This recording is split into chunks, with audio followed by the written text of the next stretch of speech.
200 ஊபிஸ் மாமா, மருத்துவத்துறையில் கலைஞர் அப்படி என்னதான் செஞ்சாரு? கலைஞர் இன்னைக்கு நேற்று இல்லடா, அவர் 1970, அதாவது அப்போ தான் அவர் முதலாக முதலமைச்சர் ஆகிறாரு. அப்போ 1970 பார்த்தீங்கன்னா கண்ணொளி திட்டம்னு ஒன்று கொண்டு வராரு. யாருக்காகனா அப்பாவி ஏழை எளிய மக்களுக்காக.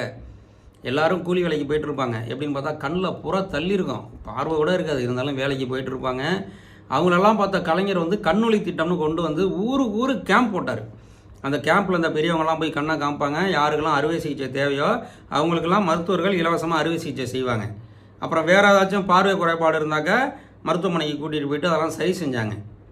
இந்த மாதிரி அதோட பெரியவங்களுக்கு மட்டும் இல்லை, இந்த பெரியவங்க வந்து இவ்வளோ ஆர்வமாக இருக்காங்க, அது மிகப்பெரிய ஹிட் ஆயிடுச்சு. அதனால என்ன பண்ணார்னா, பள்ளியில் படிக்கும் குழந்தைகளுக்கும் அந்த திட்டத்தை விரிவுபடுத்தினார்.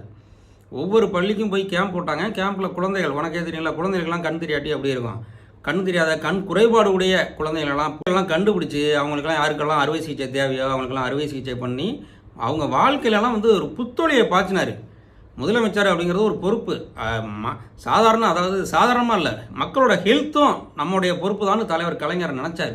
அதனால தான் இந்த மாதிரி திட்டங்கள்லாம் கொண்டு வந்தார். 200 ஊப்பி நான் சொல்கிறேன், கொடு அந்த 200 ரூபாய்.